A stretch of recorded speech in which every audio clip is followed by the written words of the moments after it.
جب حضرت مسیح علیہ السلام ان میں مبعوث کیے گئے. یہ 1400 سالہ تاریخ کا کلائمیکس ہے یہود کی. جب کتاب انہیں دی گئی تھی تورات حضرت موسیٰ کے ذریعے، وہ 1400 قبل مسیح کا واقعہ ہے. اس وقت سے لے کر اللہ کا وہ فضل ان پر ہوا کہ کوئی ایک لمحہ ایسا نہیں آیا 1400 برس میں کہ ان کے ہاں کوئی نہ کوئی نبی موجود ہو. یہ تار ٹوٹا ہی نہیں. 2 سے شروع ہوا، موسیٰ ہارون علیہ السلام، اور 1400 برس کے بعد پھر آخری 2 ہیں، عیسیٰ اور یحییٰ علیہ السلام. یوں سمجھ لیجئے. اور اس کے درمیان یہ تار ہے، اور اس تار میں کوئی ایک لمحہ ایسا نہیں آیا کہ کوئی نبی موجود ہو. اس میں اتار چڑھاؤ بہت سے آئے ہیں، اس کا وہ میرا موضوع نہیں ہے. اس وقت قبل مسیح کی تاریخ جو ہے وہ میرا موضوع نہیں ہے. قرآن مجید میں سورہ بنی اسرائیل کے پہلے رکوع میں اس کا تذکرہ موجود ہے. وَقَضَيْنَا إِلَىٰ بَنِي إِسْرَائِيلَ فِي الْكِتَابِ لَتُفْسِدُنَّ فِي الْأَرْضِ مَرَّتَيْنِ وَلَتَعْلُنَّ عُلُوًّا كَبِيرًا. 2 مرتبہ ان پر عذاب کے کوڑے برسے. پہلے اشوریوں کے ذریعے سے جو شامی تھے، سیرینز اشوری کہلاتے. پھر بابلیوں کے ذریعے سے یعنی عراقیوں کے ذریعے سے، بیبیلونیا نام تھا عراق کا پہلے. ان پر بہت بڑی بڑی تباہیاں آئیں، اللہ تعالیٰ کی طرف سے عذاب آئے. اس کے بعد پھر دوسرے دور میں دوسرا اقتدار کا دور آیا، خربستیاں بڑھ گئیں. تو پہلے گریکس کے ذریعے سے، یونانیوں کے ذریعے سے، اور پھر رومیوں کے ذریعے سے پسوایا گیا. یہ دور گزر چکے تھے ان پر، 2 عروج کے دور اور 2 زوال کے دور. میری چھوٹی سی کتاب ہے تنظیم اسلامی کا تاریخی پس منظر، شاید 6-7 روپے کی ہوگی. اس کو آپ دیکھیں گے تو اس میں اس کا پورا نقشہ آپ کو مل جائے گا. ویسے تو یہ کہ میری جو ذرا بڑی کتاب ہے سابقہ اور موجودہ مسلمان امتوں کا ماضی، حال اور مستقبل، اس میں نے ان معاملات پر بڑی تفصیل سے بحث کی. بہرحال یہ جو دور تھا ان کا 1400 سالہ، وہ اونچ نیچ سے ہوتا ہوا جب آیا ہے حضرت مسیح کی بعثت پر، تو ان کی شرارت کی انتہا یہ ہو گئی کہ اللہ تعالیٰ نے مسیح کو رسول بنا کر بھیجا. رسولاً الی بنی اسرائیل.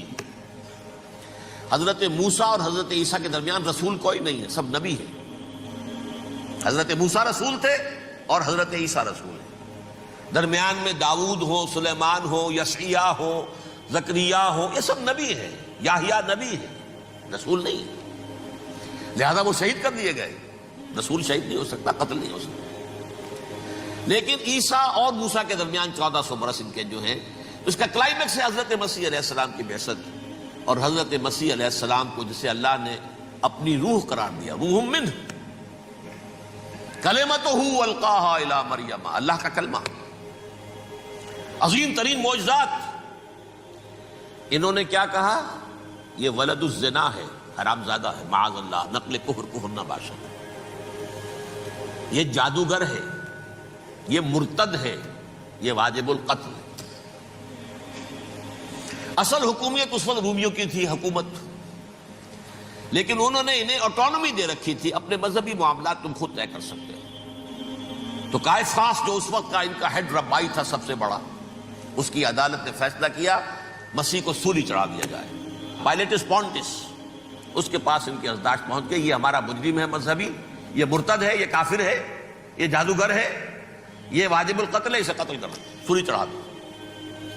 خیر وہ لمبی بات ہو جائے گی. اس نے تو اپنے ہاتھ دھوئے کہ صاحب ہمارے پاس کوئی جرم نہیں ہے اس کے خلاف، تم کہتے ہو تو ٹھیک ہے، سولی چڑھا دیتے.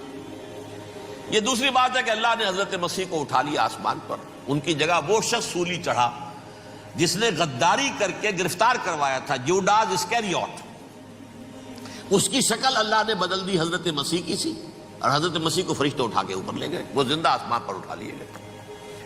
اور یہ ساری تفاصیل نہ قرآن میں ہے نہ حدیث میں ہے، یہ انجیل میں ہے. لیکن انجیل کون سی؟ برنباس کی انجیل. Gospel of the Lord according to Saint Barnabas.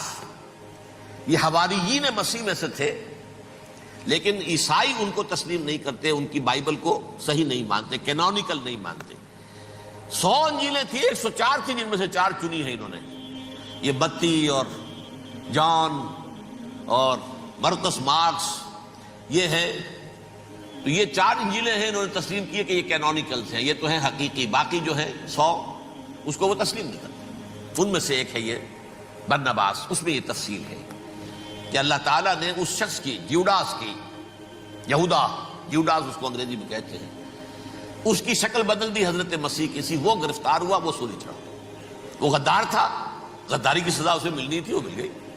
حضرت مسیح کو فرشتے 4 اٹھ رہے ہیں، جس کوٹھڑی میں حضرت مسیح مقیم تھے، ایک باغ کے اندر روپوش تھے، اس کی چھت پھٹی ہے، 4 فرشتے آئے ہیں، حضرت مسیح کو اٹھا کر لے گئے ہیں، چھت برابر ہو گئی ہے، اس کے بعد وہ شخص پکڑا گیا۔ بہرحال حضرت مسیح کو اللہ نے اٹھا لیا آسمان۔ لیکن وہ دن ہے کہ اس قوم کو اب مغضوب علیہم قرار دے دیا گیا۔ نوٹ کر لیجئے، اصل میں تو ہونا یہ چاہیے تھا کہ رسول کی جان کے درپے جب کوئی امت ہو جاتی تھی تو اللہ کا قاعدہ یہ تھا کہ اس امت کو نسیہ منسیہ کر دیا جائے۔ حضرت نوح کی قوم کو ختم کیا یا نہیں؟ حضرت ہود کی نگاہوں کے سامنے قوم عاد برباد کی گئی یا نہیں؟ حضرت صالح کی نگاہوں کے سامنے قوم سمود برباد ہوئی؟ یہ اللہ کا قاعدہ رہا۔ سدوم اور عمورہ کی بستیاں حضرت لوط علیہ السلام جہاں بھیجے گئے، مدین کا علاقہ جہاں حضرت شعیب بھیجے گئے، اہل فرعون جن کی طرف موسیٰ کو بھیجا گیا، سب ہلاک کر دیے گئے۔ کیونکہ رسولوں کے بارے میں اللہ کا نبیوں کے بارے میں یہ بات نہیں ہے۔ نبی آیا، اس نے دعوت دی، جس نے مان لیا اچھا کیا، اپنے لیے اچھا کیا، نہیں مانا اس کی اپنی جو ہے آپت برباد ہو گئی۔ دنیا میں کوئی فیصلہ اس کا نہیں ہوتا، لیکن رسولوں کا معاملہ یہ ہوتا ہے کہ دنیا میں وہ اللہ کی عدالت بن کر آتے ہیں۔ مانو گے تو بچو گے، نہیں مانو گے ہلاک ہو جاؤ۔ تو اس اعتبار سے وہ مستحق تو ہو چکے تھے اس کے کہ انہیں ہلاک کر دیا جائے۔ اب اللہ کی کوئی خصوصی مشیت ہے، اس میں کیا حکمت ہے، وہ ہے ایک حکمت، میں بعد میں اگر وقت ہوا تو بتاؤں گا۔ فیصلہ یہ کیا اللہ نے کہ حضرت مسیح کو تو اٹھا لیا زندہ، اور ان کی رسی ابھی مزید دراز کر دی کہ ان کو ابھی مہلت دے دی کہ تمہیں آخری استیصال، جس کو عذاب اکبر کہتا ہے قرآن، سورہ سجدہ جو حضور ہر جمعے کی پہلی رکعت میں فجر میں پڑھتے تھے، وَلَنُذِيقَنَّهُم مِّنَ الْعَذَابِ الْأَدْنَىٰ دُونَ الْعَذَابِ الْأَكْبَرِ لَعَلَّهُمْ يَرْجِعُونَ۔ چھوٹے چھوٹے عذاب اور ایک بڑا عذاب، جبکہ قوم بالکل برباد، نسیہ منسیہ، کأن لم یغنوا فیہا، ایسے ہو جائیں جیسے کوئی تھے ہی نہیں آباد یہاں۔ لا یرا الا مساکنہم، اب ان کے مسکن نظر آتے ہیں، مکین نظر نہیں آتے۔ یہ عذاب اکبر جو ہے وہ ان پر نہیں آیا، حالانکہ وہ مستحق ہو گئے تھے اسی وقت۔ اس کو یوں سمجھیے کہ کسی شخص کو پھانسی کا حکم تو ہو جائے، ایگزیکیوشن نہیں ہوتا ہے، کئی سال گزر جاتے ہیں پڑے ہوئے، اور معاملات جو ہیں وہ چلتے رہتے ہیں۔ یہ معاملہ ہوا اس کے ساتھ، ورنہ یہ مستحق ہو چکے تھے آخری بربادی تباہی کے، عذاب استیصال، جڑ سے کاٹ دینے والا عذاب۔ وہ آ سکتا تھا ان پر اسی وقت، لیکن اللہ نے ان کی مہلت دراز کی ہے۔ لیکن اس کے بعد اللہ نے ان کو ایک اور موقع دیا۔ 600 برس بعد حضرت مسیح کے محمد الرسول اللہ صلی اللہ علیہ وسلم کی بعثت ہوئی، اور یہ میں سمجھتا ہوں کہ اس قوم پر اللہ کا اتنا بڑا فضل تھا، اتنا بڑا فضل تھا، اتنا بڑا فضل تھا۔ اب پھر ایک موقع دیا، عسیٰ ربکم ان یرحمکم وان عدتم عدنا۔ دیکھو اب بھی تمہیں ہم ایک موقع دے رہے ہیں، تمہارا رب تمہارے اوپر اب بھی فضل کرنے کو تیار ہے، رحم فرمانے کو تیار ہے۔ ان ھذا القرآن یہدی للتی ہی اقوم، اس قرآن کے سائے میں آ جاؤ، یہ شاہدرا ہے ہدایت میں آنے کا، اس میں داخل ہو جاؤ، محمد کی تصدیق کرو صلی اللہ علیہ وسلم، دامن محمدی میں آ جاؤ، اب بھی ہم تمہارے گناہ بخش دیں۔ لیکن نہیں، اس قوم نے حضرت محمد صلی اللہ علیہ وسلم کی دشمنی کی کمر کس لی،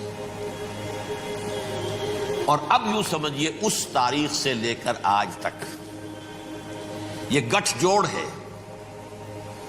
ظاہر بات ہے کہ ابلیس کا بھی اصل دشمن اب کون ہے، یا ہدف کون ہے، ٹارگٹ کون ہے؟ جنہوں نے محمد کو نہیں مانا صلی اللہ، وہ تو ہے ہی جہنمی، ان پر کوئی اور محنت کرنے کی ضرورت کیا ہے؟ سمجھ گئے میری بات؟ حضور کی بعثت کے بعد جنہیں حضور کو رد کر دیا، ان پر ایمان نہیں لائے، وہ کون ہے؟ کافر، وہ جہنمی ہے ہی ہے۔ لہذا اس کے اوپر کوئی محنت صرف کرنے کی ابلیس کو ضرورت نہیں، اس کا اصل ٹارگٹ امت محمد ہے صلی اللہ علیہ وسلم۔ وہ ساری نوع انسانی کی دشمنی اب آ کر مرکوز ہو گئی ہے امت محمد صلی اللہ علیہ وسلم کی دشمنی پر. اور اسی طرح یہود کا معاملہ، اگرچہ ویسے پوری نوع انسانی کے دشمن ہیں، انہیں حیوان سمجھتے ہیں، ان کی جان مال اپنے لیے مباح سمجھتے ہیں، جس طرح چاہیں لوٹ. پہلا رب نو یا